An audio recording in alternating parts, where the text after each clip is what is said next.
The entire galaxy found humans to be the oddest, strangest, and most peculiar creatures in the universe. Nothing they ever said or did made any sense. Ever. I recalled all the things these crazy apes did. I remember the time during one of their wars. A fractious species, the likes of which we had never seen much of before. They had fully told the rest of the galaxy they intended to wage a small skirmish and that they were dead serious about nobody interfering, promising retaliation. They were slugging away in a backwater system when out of the blue a small civilian cargo ship burst into the battle from hyperspace. It cried out for emergency support. The human fleets in that battle, well known to be absolute mortal enemies, mind you, suddenly disengaged, then flew side by side to go help the crippled ship. After helping said ship and paying for the ship to be shackled and towed to a dry dock for repairs, the human fleet simply restarted their war music and resumed shooting each other. The humans outside the conflict simply laughed at it, and the rest of the galaxy spent the next few months with the phrase "Dafuk" being the only thing ever said. Another scenario is when a human marine, one of humanity's warrior caste, single-handedly left an entire Sarantis infantry division to charge a Marigantis battle line. The crazy part was that it actually worked. Apparently, he was bored of being barked at by his sergeants. The Sarantis and Marigantis were two subsets of the same species, sharing a fractional line across two separate gene lines, and had come to blows in a mining dispute that had lasted centuries. If you want a human analogy to this, think of the Democrats and Republicans and their long-standing war. Both the same country, both the same kind of silly. They were a highly honor-bound traditionalist species that valued discipline and duty above all else.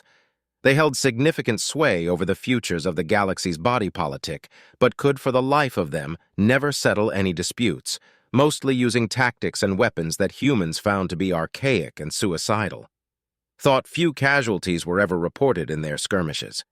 Battles between them would last hours. Skirmishes would be months in between, and it would all be decided during the battles. Both sides held the equivalent of laser muskets and would fire a single shot at one another. They would then break formation and fight each other in singular combat until there was a victor. The humans apparently had long since dispensed with this practice, and from what I hear, actually had to stop themselves from laughing upon hearing it. There was in one such battle a human, not a marine per se, but rather a star pilot who crashed on the planet and, in exchange for repairing his ship, was drafted to serve. The human marine apparently tired of the formation line and long-windedness of his commanding officer that he broke ranks, charged the Marigantis main battle line and somehow made it to the end. He never fired a shot. He instead climbed up into the trenches and pounced on the enemy commander. He flipped open his helmet and screamed at the top of his lungs, "Get me out of here!" in the commander's face, then charged back to friendly lines. The sheer absurdity of the circumstance apparently traumatized the commander to such an extent he was later found wearing a bedsheet as a ceremonial robe, attempting to court-martial a snack cake for insubordination. The battle was concluded, and both sides saw to it that within a few days the human had his ship repaired and off the planet. That commander apparently recovered from his psychosis, but never managed to get over his hatred of a particular brand of snack cake, attempting to court-martial it for sedition upon ever seeing one. Other scenarios like humans drinking or eating things that they knew were either bad for them. While most species avoided poison, the humans consumed it for fun. Cigarettes, as I knew them, were an extreme toxin to most others, whereas humans used them for a mild sedative. Humans could withstand bullet wounds or plasma bolts and keep fighting without ever really even knowing that they were shot, and only bothered to notice the wound or react to it when someone either told them about it or when the battle was over. We never understood humans. They were all so peculiar. Then one day a human did something that actually made sense. Ordinary day in the hab, looking over a refinery control panel to check temperatures. My name is Wag, just Wag. Most other species can't be bothered or outright fail to an offensive degree to pronounce our names, so most others simply say the first part of them and call it a day. Our species are crab humanoids roughly the size of an earth horse. And I should know. I had the unfortunate pleasure of actually meeting one such beast in person. It did not go well. I sat quietly at my control panel at my place of work, an alloy refinery, blissfully unaware of what was about to transpire. A human, doing something that actually made sense. Marcus then barged in the door holding a datapad. A human. Even though he was about a foot shorter than I was, I have yet to beat him in close combat. Just like all humans. Marcus was about average for a human, 5'9", brown tuft of hair on his head and a smaller tuft on his upper lip. Skin that looked like he had been roasting in an oven. Wagafasticus incorporeum asteragonic utayata. Good morning to you. He barked happily and slapped a datapad on my desk. Good morning, Marcus. You seem somewhat delighted. An eye stalk on him, the other still looking at my job. Indeed I am. Got the reports in from last quota. We overperformed, which means we all get paycheck bonuses this month. See? He pointed excitedly at the datapad he had. Oh, excellent. I can visit my clutch back home early this year.